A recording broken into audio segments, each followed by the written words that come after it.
making of a miracle. I believe in miracles. I believe that God moves in mysterious ways. I believe that the supernatural controls the physical and that God can orchestrate things in our favor. But I also know that all of these things do not take away the place of work. There's a proverb that says, the gods will not do for a man what a man can do for himself. And it's true. Life doesn't hand over what you want to you on a silver platter. It gives you what you work for. So even if you make plans and projections on what you want to achieve and where you hope to be, if you don't back up those plans with consistent and diligent execution, nothing will change and you remain where you are. Like me, many people believe in miracles. The problem is that most people want to skip straight to the good parts. They want the breakthrough, but not the process. They want the reward, but not the responsibility. And when you think like that, you make yourself vulnerable. That's why so many people fall into scams and quick fixes, because they are desperate for miracles without embracing the journey that produces them. Here's the reality. Miracles don't cancel process, they crown it. They are often the divine finishing touch on top of consistent effort, discipline, and preparation. And there's something even deeper. Before any miracle shows up in the physical, it first begins in the mind.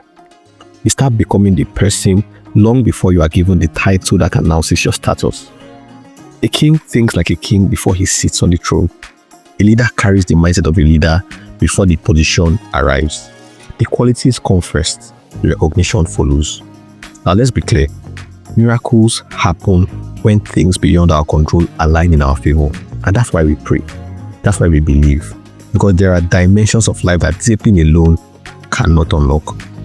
But our own responsibility is to take care of what we can control, to do the work, to show up, to stay consistent, to prepare ourselves so that when the things we cannot control fall into place, we are not found wanting. There's a saying, luck is when preparation meets opportunity. I'd extend it and say that miracles often manifest when diligence meets divine timing. So if you are praying for a miracle today, here's my encouragement. Don't circumvent the process. Don't neglect the work. Don't shy away from discipline. Put in the hours, hone your craft, cultivate your character. Then pray. Pray that your miracle finds you. And when it does, you'll be ready. Ready to receive it. And even more importantly, ready to sustain it. Because the truth is that a miracle that meets an unprepared person can quickly become a burden. But the miracle that meets someone who has done the work will not just be a blessing, it will multiply. So while waiting and hoping for your miracle, keep working, keep praying, keep preparing. Because the making of a miracle often begins long before it shows up. Until next time, keep being amazing. My name is Murphy Nnamdi Ochuba.